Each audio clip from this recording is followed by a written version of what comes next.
La sala del tribunal zumbaba con ese murmullo habitual de la expectativa. Los abogados hojeaban apresuradamente sus documentos. Los espectadores susurraban en tonos quedos, y el eco distante de un martillo resonaba desde otra cámara lejana. La jueza Isabela Fernández ocupaba su lugar en el estrado, con una mirada serena y profesional que reflejaba años de experiencia. Para ella, era simplemente otro día, otro caso en la larga cadena de su carrera. O eso pensaba. El alguacil alzó la voz para anunciar: el estado de Luisiana contra Javier Morales. Isabela se acomodó ligeramente en su silla, sus manos reposando sobre la madera pulida de roble del estrado. Bajó la vista hacia los cargos que tenía frente a ella: asalto, robo, resistencia al arresto. Un suspiro silencioso escapó de su pecho, acompañado de esa punzada familiar de decepción. Otro espíritu perdido, atrapado en las redes de este sistema, pensó con amargura. Pero cuando trajeron al acusado, el mundo que ella conocía se tambaleó.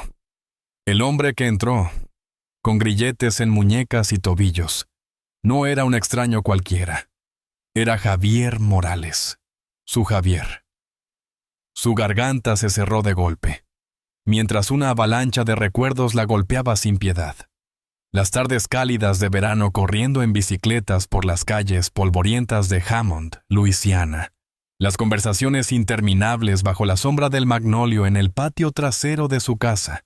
Las promesas que se hicieron cuando eran apenas unos niños, jurando protegerse mutuamente pase lo que pase. Sin embargo, el hombre que ahora estaba frente a ella no era el muchacho que guardaba en su memoria. Sus hombros estaban encorvados, como si cargaran un peso invisible. Su rostro, surcado por líneas que hablaban de años de sufrimiento. Pero sus ojos, esos ojos profundos, llenos de alma, eran inconfundibles, y la atravesaron como un relámpago. Antes de continuar, me gustaría saber, ¿de qué país están viendo este video? Escriban en los comentarios y veamos qué país es el más activo. Por primera vez en toda su carrera, la mano de Isabela tembló al sostener el martillo. La sala pareció encogerse a su alrededor, las paredes apretándose mientras ella luchaba por comprender lo imposible que tenía delante. Javier levantó la mirada, y en su rostro se dibujó una mezcla desgarradora de sorpresa y resignación. Por un instante, sus ojos se encontraron y un destello de reconocimiento brilló en ellos, pero rápidamente bajó la cabeza, inclinándola con un gesto casi imperceptible. El tribunal aguardaba en un silencio tenso. Isabela se forzó a encontrar su voz. «Señor Morales, se le acusa de asalto y robo. ¿Cómo se declara?» La respuesta llegó en un tono ronco, casi irreconocible. «No culpable, su señoría». Su corazón latía desbocado. Quería detenerlo todo, gritarle preguntas, exigirle saber qué había pasado con él, cómo sus caminos habían divergido hasta llegar a este momento. Pero su papel como jueza le imponía un deber implacable de compostura. «Procedan», dijo con una firmeza que apenas lograba mantener, mientras el fiscal comenzaba su exposición inicial. La mente de Isabela era un torbellino. Esto no era un caso más. Era Javier, su Javier. Y de alguna manera tendría que encontrar la forma de separar los ecos de su pasado de la realidad que ahora enfrentaba, antes de que fuera demasiado tarde. La sala se desdibujó ante sus ojos, y su memoria la arrastró a un tiempo lejano, mucho antes de las togas negras y el martillo que ahora sostenía. Ella y Javier habían crecido en lados opuestos de Hammond, Luisiana, no separados por la distancia física, sino por las reglas tácitas e inflexibles de un pueblo dividido por la segregación. La casa de su familia era una construcción sencilla de un solo piso, con una cerca blanca que delimitaba su pequeño mundo. La de Javier, en cambio, era una vivienda desgastada al final de un camino de tierra, rodeada de campos que parecían extenderse infinitamente. Su amistad había sido algo extraordinario, una rareza que desafiaba las miradas y los prejuicios. Recordó con claridad cómo se conocieron. Un encuentro casual junto a un arroyo, donde ella se había aventurado demasiado lejos de su patio trasero. Javier estaba allí, pescando, con su sedal enredado entre las cañas. Ella, con la inocencia de una niña, se ofreció a ayudarlo, y ese gesto simple marcó el inicio de años de aventuras clandestinas y sueños compartidos. «Isabela», le dijo él una noche, tumbado sobre la hierba bajo un cielo estrellado, «¿alguna vez has pensado en irte de aquí? Me refiero a de verdad, a un lugar donde nadie nos mire raro solo por estar juntos». Ella se había reído entonces, desechando la idea con un gesto ligero, pero Javier no bromeaba. Incluso siendo tan pequeño, él veía el mundo con una claridad cruda, un lugar que no siempre tenía espacio para alguien como él. A pesar de los murmullos, las miradas de soslayo y el rechazo abierto de ambos lados, su vínculo se fortaleció con el tiempo. Pero la presión siempre estuvo ahí, como un yugo que ninguno de los dos podía quitarse de encima. Y entonces, un día, todo se quebró. Fue el verano, antes de entrar a la secundaria, cuando el padre de Isabella los descubrió sentados juntos en el porche de su casa. Su voz cortó el aire como un filo helado. «Isabela, entra ahora mismo». Ella dudó, mirando a Javier, que se quedó paralizado en su lugar. «Vete», murmuró él con una calma resignada. «Nos vemos después». Pero no volvieron a verse. No realmente. Su padre le prohibió acercarse a Javier. Y poco tiempo después, la familia de él se mudó del pueblo. Isabela se refugió en los estudios. Sus ambiciones la llevaron lejos de Hammond, hasta la escuela de Derecho, donde persiguió ideales de justicia y equidad. Sin embargo, jamás olvidó al chico que le había mostrado lo que significaba tener valor. Ahora, sentada en el estrado, se preguntaba qué había sido de Javier después de que ella cerrara la puerta de su amistad aquella tarde. Su expediente mostraba una serie de arrestos por delitos menores, hurtos insignificantes, vagancia, nada que indicara una naturaleza violenta. Pero ¿cuánto podía contar unas pocas líneas en un papel sobre la vida de una persona? La voz del fiscal la arrancó de sus pensamientos, detallando el supuesto crimen. Javier estaba acusado de atacar a un dependiente durante un robo en una tienda de conveniencia en Baton Rouge. El empleado había sufrido heridas leves, y la caja registradora quedó vacía. A Javier lo atraparon a pocas calles de ahí, supuestamente con el dinero aún en su poder. Isabela lo observó mientras el fiscal hablaba. Su postura era encorvada, sus manos entrelazadas frente a él, su expresión impenetrable. ¿De verdad había hecho esto? ¿O había más en esta historia que lo que el fiscal quería hacerle creer? El juicio se interrumpió para un receso al mediodía, y Isabela se retiró a sus aposentos, buscando un respiro. Su asistente, Margarita, se acercó con una expresión cautelosa. «Jueza Fernández, ¿estás bien? Parecías un poco ida allá afuera». Isabela vaciló. ¿Debería confiarle a Margarita que conocía al acusado? ¿Sería poco profesional admitirlo? En lugar de eso, negó con la cabeza. «Estoy bien. Solo tengo muchas cosas en la cabeza». Pero no estaba bien. ¿Cómo podría estarlo? El pasado que había enterrado tan profundamente estaba sentado a pocos metros de ella, esperando que dictara su destino. Cuando el juicio se reanudó, el tribunal estaba abarrotado. Los Ramírezos garabateaban notas sin parar. El ujier organizaba papeles, y el fiscal, un hombre de rostro afilado llamado Ricardo Pérez, se preparaba para presentar su caso. «Damas y caballeros del jurado», comenzó con una voz firme y fría. «Este caso trata sobre violencia. Es la historia de un hombre que entró a una tienda de conveniencia y sin provocación alguna, atacó a un dependiente inocente antes de llevarse el contenido de la caja». Isabela sintió un nudo apretarse en su estómago. El tono del fiscal era clínico, desprovisto de emoción, como si Javier no fuera más que un nombre en una lista. Lo miró. Su mirada seguía fija en la mesa frente a él, inmóvil. La abogada defensora, Luisa Ramírez, se puso de pie para dar su alegato inicial. Era joven, pero su voz resonaba con una confianza que llenaba la sala. La fiscalía quiere hacerles creer que este caso es simple, pero no lo es. Mi cliente, Javier Morales, ha sostenido su inocencia desde el principio. Les demostraremos que hay más en esta historia, y que las suposiciones hechas la noche del arresto no resisten un análisis cuidadoso. El primer testigo subió al estrado, un empleado de la tienda que estaba de turno esa noche. Describió cómo un hombre que coincidía con la apariencia de Javier entró, discutió con el cajero y luego se lanzó sobre el mostrador. Su relato era detallado, pero algo en él sonaba artificial, casi ensayado. Luisa lo interrogó con precisión quirúrgica. Señor Castillo, usted dijo que el atacante llevaba una sudadera roja, ¿es correcto? Sí, respondió él. ¿Pudo ver su rostro claramente? No realmente. Estaba oscuro y tenía la capucha puesta. Luisa asintió, caminando despacio. Entonces, ¿está diciendo que no puede identificar con certeza a la persona que cometió el asalto? Bueno, no, pero... Sin más preguntas, lo cortó ella. Isabela notó que Javier se movió ligeramente en su asiento, como si ese intercambio le hubiera dado una chispa de esperanza.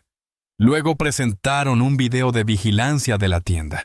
Las imágenes eran granuladas y mal iluminadas, mostrando a una figura con una sudadera roja entrando al tita local. El fiscal insistió en que era Javier, pero la calidad hacía imposible distinguir rasgos claros. Mientras el video se reproducía, Isabela lo estudió con atención. ¿Podría ser realmente él? La figura se movía rápido, tomando algo del mostrador antes de desaparecer de la pantalla. El metraje terminó abruptamente, dejando un vacío inquietante en la narrativa. La defensa de Javier se basaba en una coartada. Él afirmó que estaba caminando a casa desde la vivienda de un amigo en el momento del robo.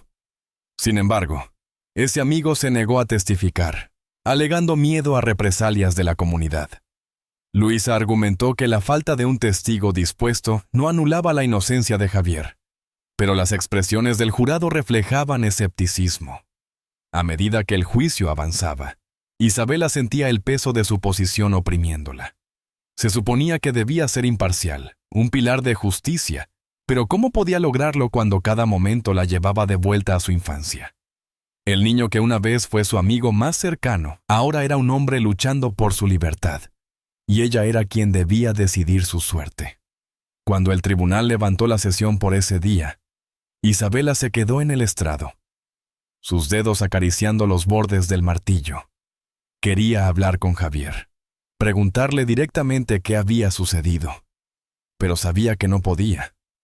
Cualquier contacto fuera de la sala pondría en riesgo el caso y su carrera.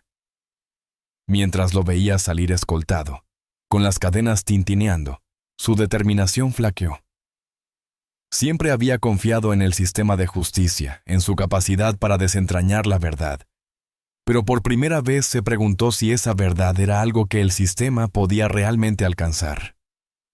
El juicio alcanzó un punto crítico cuando llegó el turno de la defensa para presentar su caso. Luisa Ramírez llamó a su primer testigo clave, el oficial Diego Hernández, quien arrestó a Javier. Isabela se inclinó ligeramente hacia adelante, entrecerrando los ojos. Aquí podrían empezar a aparecer las fisuras, si es que las había. Hernández, un hombre corpulento de modales bruscos, tomó el estrado. Luisa se acercó con una calma deliberada. «Oficial Hernández, usted fue quien detuvo a mi cliente, ¿correcto?» «Así es», respondió él secamente. En su informe dijo que el señor Morales caminaba a 2 calles del lugar del robo cuando lo arrestó. ¿Es eso cierto? Sí. ¿Y qué lo llevó a pensar que era el sospechoso? Hernández se movió incómodo en su asiento. Coincidía con la descripción. Hombre negro, de unos 45 años, con ropa oscura. Luisa alzó una ceja. ¿Ropa oscura? Pero el sospechoso del video llevaba una sudadera roja. ¿Encontró una sudadera roja en posesión del señor Morales cuando lo registró? Hernández dudó. No, pero pudo haberla descartado. Luisa dio un paso más cerca. ¿Pudo haberla? ¿Usted o algún otro oficial buscaron en los alrededores para encontrar esa supuesta sudadera? La mandíbula de Hernández se tensó. No tuvimos tiempo. Lo detuvimos rápido.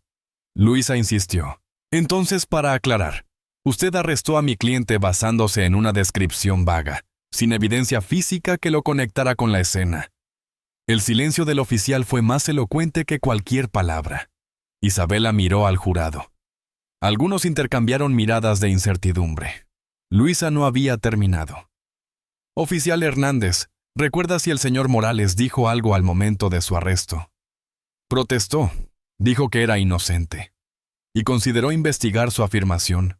¿O simplemente asumió su culpabilidad por su apariencia? El rostro de Hernández se endureció. Seguí el protocolo. ¿Protocolo?, repitió Luisa con un dejo de incredulidad. Sin más preguntas, su señoría. La sala vibró con murmullos mientras Hernández bajaba del estrado, su credibilidad visiblemente debilitada. El corazón de Isabela latía con fuerza. Esto ya no era solo un juicio.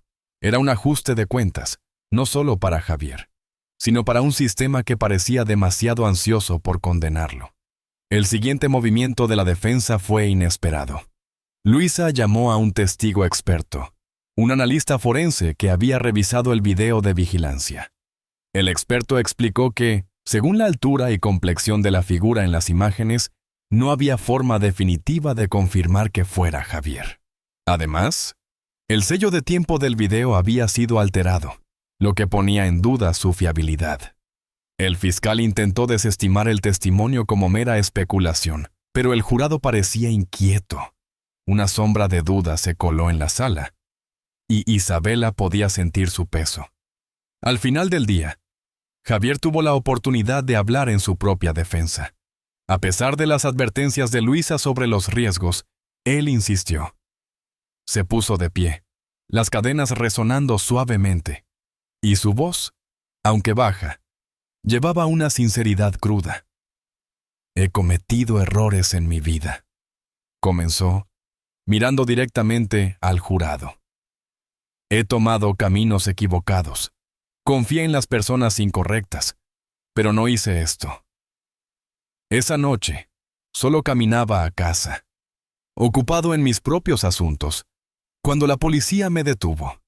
No hicieron preguntas, simplemente decidieron que yo encajaba en el perfil. Su voz se quebró un poco al continuar. He estado luchando toda mi vida. Luchando por ser visto como algo más que lo que la gente asume de mí. Pero estoy cansado. Solo quiero que la verdad importe. La garganta de Isabela se apretó mientras Javier volvía a sentarse. Sus palabras flotaron en el aire, un ruego no solo por justicia, sino por humanidad. Miró al jurado. Sus rostros mostraban una mezcla de duda, empatía e incertidumbre. Este era el momento. La verdad ya no estaba confinada a pruebas o testimonios. Era una batalla de conciencia, una lucha contra el peso del prejuicio y las suposiciones. Isabela sabía que su papel no era solo hacer cumplir la ley, sino interpretarla de manera que sirviera a la verdadera justicia. El día final del juicio amaneció cargado de una tensión casi palpable. Los argumentos finales se presentaron con precisión quirúrgica. El fiscal se apoyó en la evidencia circunstancial, instando al jurado a confiar en el proceso del sistema. Luisa, por su parte, suplicó que miraran más allá de la superficie, que consideraran los agujeros en el caso y la humanidad del hombre en el banquillo. Isabela escuchó con atención. Su rostro impasible, pero su mente en ebullición. Su papel estaba claro.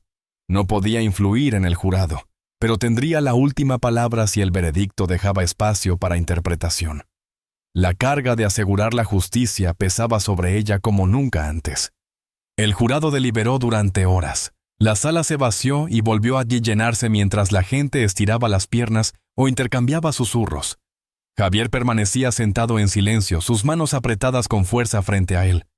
No había vuelto a mirarla desde el primer día, y ella no podía culparlo. ¿Qué podría decirle para hacer que algo de esto tuviera sentido? Finalmente, El alguacil anunció que el jurado había llegado a un veredicto. El silencio se apoderó de la sala mientras la portavoz se levantaba, un papel temblando en sus manos. En el caso del estado de Luisiana contra Javier Morales, encontramos al acusado. La pausa fue insoportable. No culpable. La sala estalló en una mezcla de jadeos, murmullos y algunos aplausos espontáneos. Isabela golpeó el martillo para restaurar el orden. Los hombros de Javier se hundieron, como si un peso inmenso se hubiera desvanecido. Pero su rostro permaneció indescifrable. Había ganado su libertad, pero estaba claro que esta victoria tenía un costo. Isabela se dirigió al tribunal con voz firme. El jurado ha hablado. Señor Morales, usted es libre de irse. Se levanta la sesión.